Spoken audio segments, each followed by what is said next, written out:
역정에 영국의 존 버년이라고 하는 우리 침례교 교단의 유명한 성경책 다음으로 많이 읽힌 이 철로 역정 필그림 프로그레스라고 하는 책을 쓴 이 존 버년은 자기가 지은 죄 때문에 많은 갈등과 고민을 합니다. 도대체 이 죄를 어떻게 해결할 수 있을까? 그런데 요한일서 1장 9절에 너희가 너희 죄를 자백하고면 하나님께서 우리의 모든 죄를 다 씻어준다는 그 말씀을 붙잡고 그런 기쁨을 회복했어요. 그래서 기독교가 가는 천성까지 가는 길, 그래서 그리스도인들이 천국까지 가는 여정, 이 순례자의 여정, 필그림 프로그레스라고 하는 이 책을 철로 역정이라는 데서 수많은 유혹을 받아도 어떤 유혹에도 끌려가지 말고 온전히 천성을 향해서 가라, 이런 철로 역정의 책을 선물로 우리에게 남겼습니다. 여러분, 오늘 우리는 오직 주님만 바라보고 나가는 성도가 되시길 축원합니다. 히라빈들은 세 가지를 감사했어요. 첫째, 사람 된 거 감사, 짐승되지 않고 사람 된 거 감사. 두 번째는 남자 된 거 감사, 여자가 아니라 남자 된 거 감사. 세 번째, 야만족들이 아닌 헬레네 문명인 히라빈 된 거 감사. 히라빈 이해는 전부 다 바바리안이라고 그랬어요. 야만족들이다, 이렇게 했어요. 그런데 우리는 뭘 감사해야 돼요? 하나님의 자녀가 된 걸 감사해야 돼요. 나는 하나님의 자녀가 되었다. 우리는 이 세상에서 하나님을 자녀로서 하나님이 우리를 인도해 주시고 보호해 주시고, 그리고 우리가 장차는 하나님이 예비하신 천국에 우리는 간다. 이 믿음으로 살아가는 성도가 되시길 축원합니다. 할렐루야. 그래서 범사에 감사라. 데살로니가전서 5장 18절, 범사에 감사. 이는 그리스도 예수 안에서 너를 향한 하나님의 뜻이니라. 감사하는 마음, 누구에게? 하나님 아버지 앞에 감사하는 마음 갖길 축원합니다. 감사하는 성도 복받습니다. 감사하는 가정 행복합니다. 감사하는 국가 하나님 세워주십니다. 이 지구상에 감사를 제일 잘하는 나라가 어떤 나라일까? 그 나라는요, 1년 중에 한 주간 11월 넷째 주 목요일 추수감사주일, 땡스기빙 데이, 한 주간을 국가적인 추수감사, 하나님께 감사하는 절기로 지내는 미국. 원래 영국에서 청교도인들이 신앙의 자유를 찾아서 미국으로 갔어요. 하나님께서 여기까지 우리를 세워주셨어요. 모든 국민들은 하나님께 감사하는 절기를 드리자 한 주간 동안을 추수감사절로 드리는 미국은 세계에서 가장 강력한 축복받은 나라가 되었어요. 1등 국가가 되었어요. 여러분, 감사하는 가정, 감사하는 개인, 하나님이 복을 주십니다. 믿습니까? 감사를 방해하는 것은 뭐냐? 마귀예요. 감사를 뺏어가는 건 마귀예요. 그래서 어쨌든지 감사를 생활하는 성도가 되시길 축원합니다. 성경에 보면 감사가 184회가 나옵니다. 그리고 시편에만 감사가 76회가 나옵니다. 그리고 감사는 명령령이 35회가 나옵니다. 감사하라, 감사해야만 한다, 명령이에요. 감사는 하면 좋고 아니면 아니고, 그게 아니라 감사는 해야 한다, 명령이다. 여러분, 감사하시길 축원합니다. 따라합시다. 감사는 크게 명령이다, 하나님의 명령이다. 감사하는 성도가 되시길 축원합니다. 하나님께. 두 번째, 우리에게 천국 본향을 주신 하나님께 감사라. 14절 말씀 보세요. 그들에게 본향 찾는 자, 본향을 찾는 자, 본향을 찾는 자. 자, 우리 성도들은 우리의 본향을 찾아가는 성도가 되어야 합니다. 13절에 보니까 본문의 내용은 애국인과 나그네라고 그랬어요. 자, 애국인들은 그곳에서 정주고 마음을 줄 수가 없어요. 애국인들. 우리 우리 모두는 이 땅에서 애국인과 나그네로 살아가는 거예요. 나그네로 살아가는 거예요. 그런데 우리가 나그네로 살아가면서 우리가 바라보는 것은 본향을 바라봐야 한다. 16절, 그 본향은 하늘나라라고 그랬어요.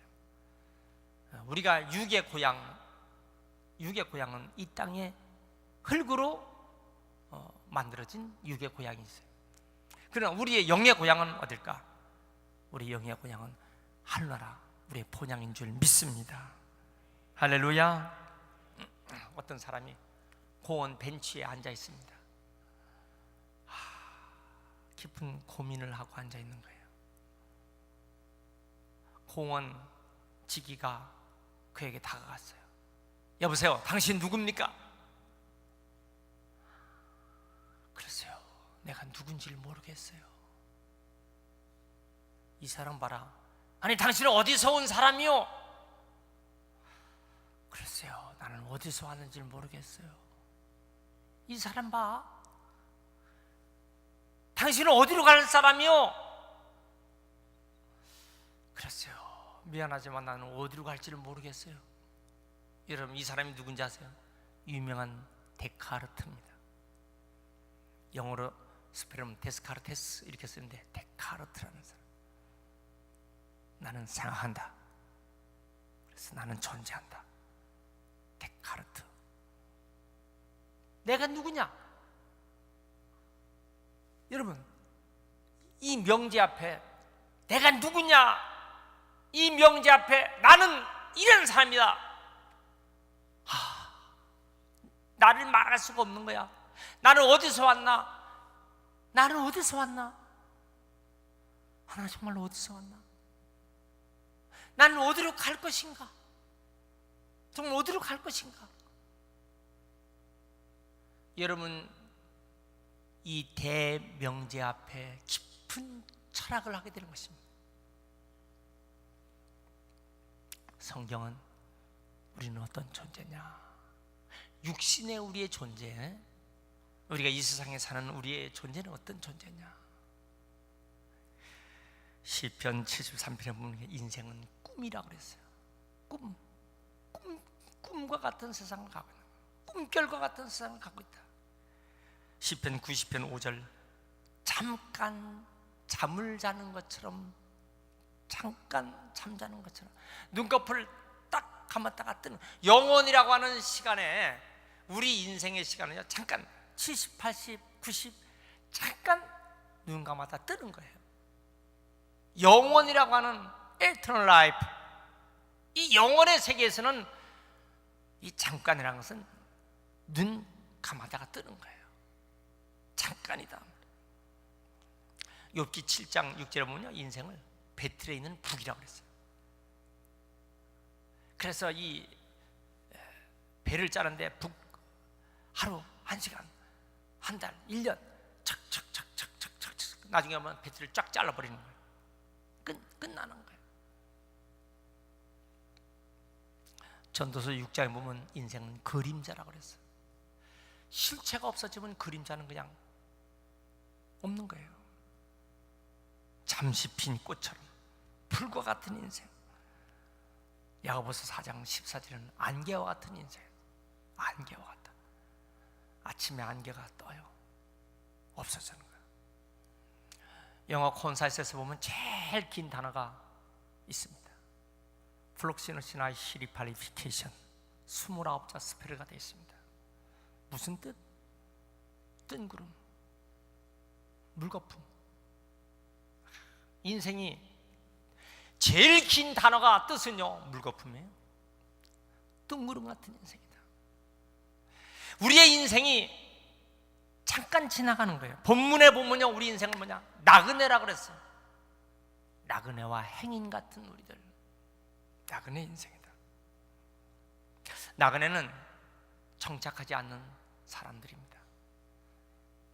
우리나라 노래도 보면 오늘도 걷는다마는 정처 없는 이 발길. 나그네는 정처 없는 발길로 그냥 계속 가는 거예요. 어디로? 자기 목표가 있어요. 목표. 제가 이렇게 노래를 해도 감동도 없어요. 빨리 얼른 그냥 고향 갈 생각만 하는데 오늘 말씀 잘 받고 가시길 바랍니다. 본향을 가는 중에 얼굴 모습도 작년과 금년 달라요. 10년 전 얼굴 모습과 지금 달라요. 5년 전 내 몸매와 지금 또 달라.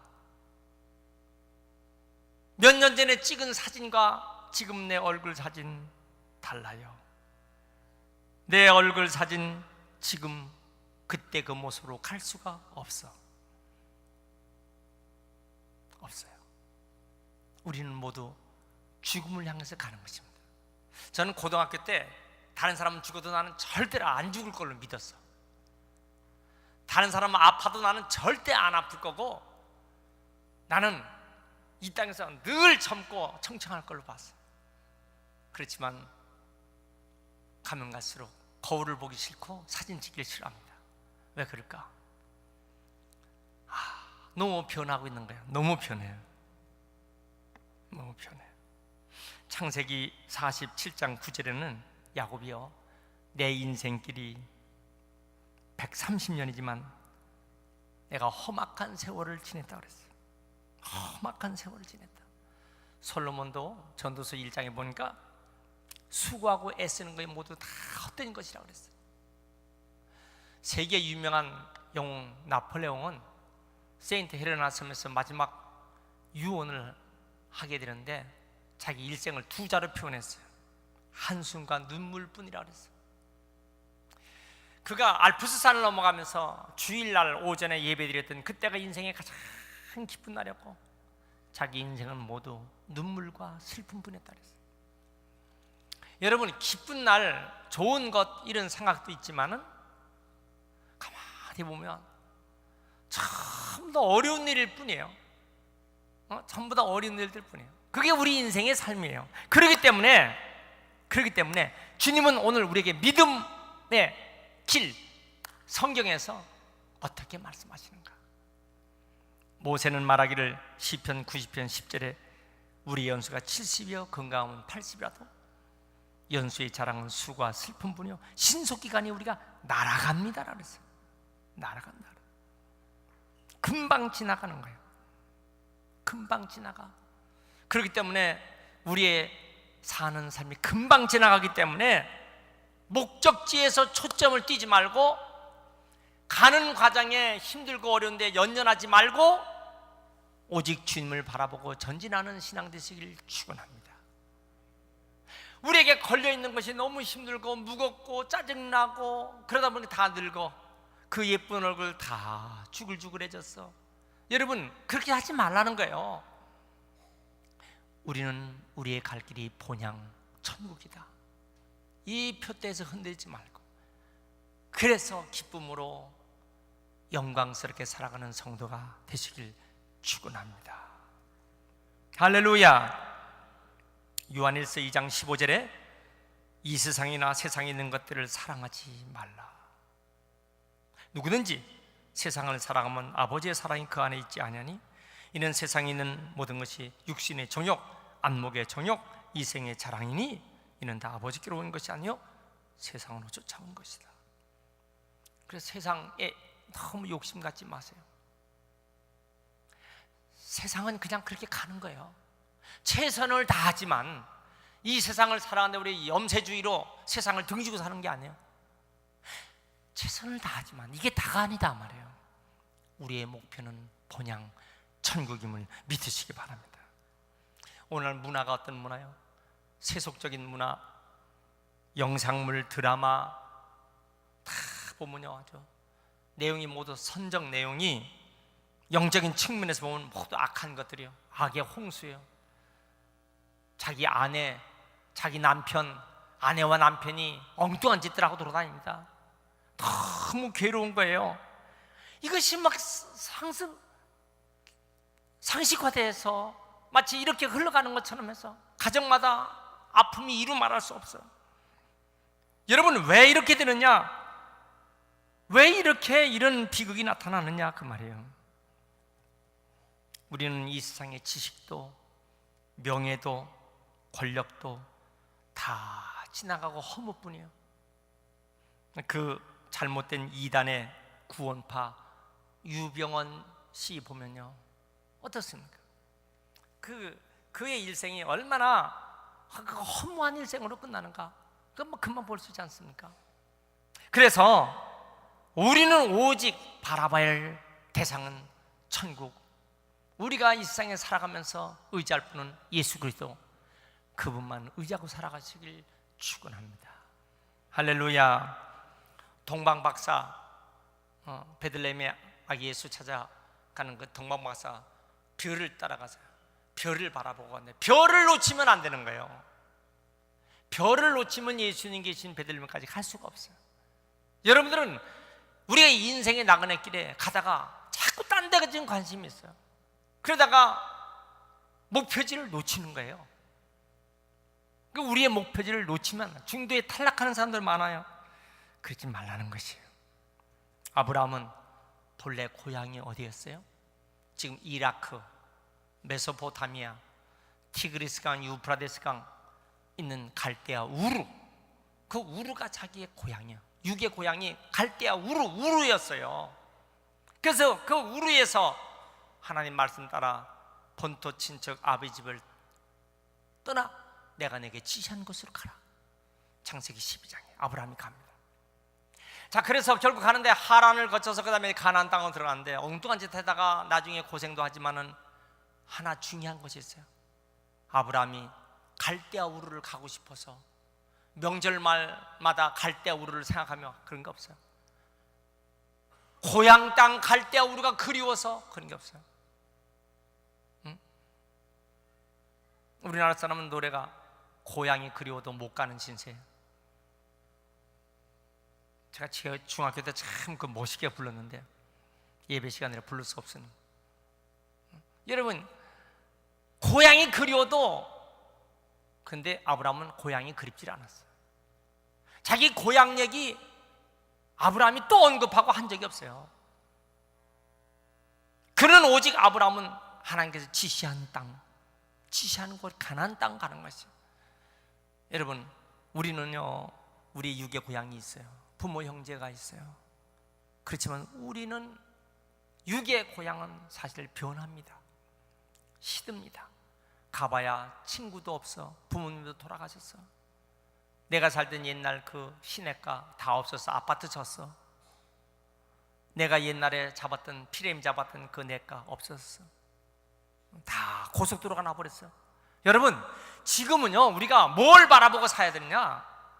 흙덩어리의 육의 고향이 아니라 영의 고향 천국을 바라보고 사는 귀한 성도가 되시길 축원합니다. 믿습니까? 아브라함은 갈대아 우르의 고향을 그렇게 애절하게 생각하고 하지 않았습니다. 이제 여러분, 그래서 제가 이 말씀은 고향을 가서 부모님, 일가 친척, 형제들 고향 산천 생각하면서 즐겁게 명절을 보내지만 결국은 뭐냐? 우리의 목표는 하늘나라다. 이것을 놓치지 마시길 축원합니다. 아멘. 크게 하시는 거 보니까 은혜 되는 것 같아요. 할렐루야. 빌립보서 3장 20절, 우리는 우리의 시민권은 하늘에 있다 그랬어요. 우리의 시민권은 하늘에 있는 거다. 우리가 이 땅에서 살지만은 우리가 주소지가 여기 있어요. 본적지가 여기 있어요. 그렇지만 우리의 시민권은 어디 있느냐? Our citizenship is the heaven. 하늘나라가 하나님 앞에 우리의 시민권이 거기에 있다. 이것을 놓치지 마시길 축원합니다. 믿습니까? 동물들은요, 귀소 본능이 있어요. 대부분 저 금나라 여진족들이 타고 다니는 말이 죽을 때는 꼭 머리가 자기 고향을 땅에서 죽어요. 연어라고 하는, 우리가 잘 아는 그 물고기는 바다에서 강으로 올라가 하천으로 개울로 올라가서 자기가 엄마로부터 낳았던 알 낳던 그 지역까지 지도책을 언제 뭐 배운 적 있습니까? 정확하게 그곳에 가서 알을 낳기 위해서 올라갑니다. 어린 연어는 태평양 바다에서 3년에서 5년까지를 살다가 성어가 되면 그 자기가 알로 태어났던 그곳을 향해서 올라가는데 거센 물결에 나쁜 사람들이요, 이 거센 물결 차고 올라가는 연어를 잡기 위해서 그 밑에서 뜰채를 가지고 있고 그럽니다. 어떤 곰 같은 거는 올라가는 연어를 잡으려고 노리고 있습니다. 그래도 이 연어는요, 그 물살을 막 박차고 올라가는 거야. 참, 대단하죠. 대단해. 전혀 모르나? 전혀 모르고 지금 저 혼자 하는 얘기입니까? 다시 얘기하겠어요. 박차고 올라간 데는 아멘지 마시고 박차고 올라갑니다. 죽는 줄 모르고 지금 올라가는 거예요. 물살보다 더 빠르게 쳐 올라갈 때 정말 그 옆에서 그 연어를 잡는 나쁜 사람들이 있지만은 그래도 쳐 올라가는 거예요. 그래서 결국 험한 자기가 그 알로 태어난 그 연못까지 올라가는 거죠.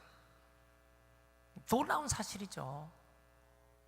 우리는 이 세상에 살면서 추석을 수십 번, 연세가 30이 되고 40이 되면 40번 추석을 맞이할 거예요. 그렇지만 돌아갈 고향을 가지 못하는 사람도 있어요. 육의 고향을 못 갑니다. 1천만 이산 가족 고향을 못 가요. 여기 외국인 고향을 못 갑니다. Hi, Jean. Your home is Africa? Not go. 못 가. 고향을 못 갑니다. 가고 싶어도 갈 수가 없어. 육의 고향을 못 가는 거예요. 저는 본적이 충청도지만, 청주지만 저는 또 원적이 있어요. 원적이 어디냐? 황해도입니다. 황해도 못 가요. 그런데 성경은 본향이라 그래서 본향은 어디냐? 천국이에요. 오늘 본문은 뭘 얘기하고 있느냐? 북한이나 뭐 아프리카나 뭐 내가 살고 있는 그런 어떤 그런 육의 고향이 아니라 우리는요, 천국을 사모하시길 축원합니다. 할렐루야. 천국의 본향. 우리 지인 태어난 곳이 그 아프리카에서 프랑스인들이 그곳을 지배했어요. 그래서 우리 지인의 이름은 프랑스어로 되어 있습니다. 영어는 쓰지만은 자기 이름은 프랑스예요. 물론 저 친구는 프랑스 말도 영어도 잘하죠. 그렇지만은 그곳에 육의 고향이시죠. 원래 우리는 다 어느 곳에 가도 천국에서 우리는 다 만나게 돼 있거든. 천국을 사모하는 귀한 믿음들 되시길 축원합니다. 14절에 영원한 하늘의 본향을 사모하라. 자, 세 번째 말씀입니다. 그럼 우리는 어떻게 우리는 이 추석 명절에 우리의 신앙을 간직할까? 은혜를 기억해야 된다. 하나님이 우리에게 준 은혜를 헤아려 봐야 된다. 자, 보세요. 이스라엘 백성들이 광야를 지나가는데 하나님을 원망하고 모세를 거역하고 원망하고 막 그럽니다. 하나님 은혜 못 받아서 그래요? 응? 만나도 먹고 메추라기도 먹고 생수도 마시고 거기에 아말렉도 물리치고 하나님 은혜를 다 받았음에도 불구하고 하나님을 원망합니다. 왜 그래요? 잊어버리기 때문에 그런 거예요. 잊어버리기 때문에. 은혜를 잊어버리는 게 큰 문제가 되는 거예요. 그래서 이스라엘 백성들이 은혜를 잊어버리기 때문에 하나님으로부터 책망을 받는 거예요. 여러분, 우리는 은혜를 잊어버리지 말아야 돼요. 믿습니까? 은혜를 생각해야 된다. 인간은 3단계의 성숙 단계가 있어요. 첫째는 뭐냐면은 받는 단계, 소유 단계, 주는 단계. 애기들은요, 전부 다 받을 줄만 알아요. 받을 줄만. 이제 청년들이 되고 그러면요, 그걸 이제 이 모든 걸 지식도 소유하고 뭐 나이가 들으면 물질도 소유합니다. 자, 근데 성숙한 것은 뭐냐면 주는 단계가 돼야 돼요. 한번 따라합시다. 받는 단계, 은혜 단계, 다시 받는 단계, 소유 단계, 주는 단계. 인간의 성숙은요, 주는 단계가 돼야 성숙이. 줄 줄 알아야 돼요. 받기만 한다, 그건 아주 하층 하류의 존재예요. 자, 성도도 마찬가지예요. 믿음의 3단계가 있어요. 첫째, 예수 그리스도를 믿는 단계, 예수님을 믿는 단계가 있어요. 믿는 단계. 믿음 갖고는 다 안 돼. 두 번째, 은혜를 받는 단계가 돼야 돼요. 은혜를 간직할 줄 알아야 돼요. 믿습니까? 예수를 믿고 믿기만 했지 은혜를 모르면 안 돼요. 은혜 충만한 은혜 받는 단계가 되시길 축원합니다. 세 번째가 있어요. 그건 뭐예요? 은혜를 나눠주는 단계가 돼야 돼요. 근데 교회를 다녀도요, 이제 예수 믿고 구원받았어. 나는 구원받았으면 됐지. 근데 은혜를 받을 줄 몰라요. 은혜가 간직이 안 돼. 은혜 단계가 안 되면은 그 믿음이요, 너무 유치한 믿음이 되는 거예요. 자, 근데 은혜는 받았는데 받은 은혜를 나눠줄 줄 모르네. 헌신할 줄 몰라, 봉사할 줄 몰라. 이것도 또 문제가 되는 거예요. 여러분, 우리가 이 명절이 되면요, 은혜를 받은 걸 나눠주는, 내 고향을 가서 일가 친척에게 나눠주고 은혜를 주는 역사가 있길 축원합니다.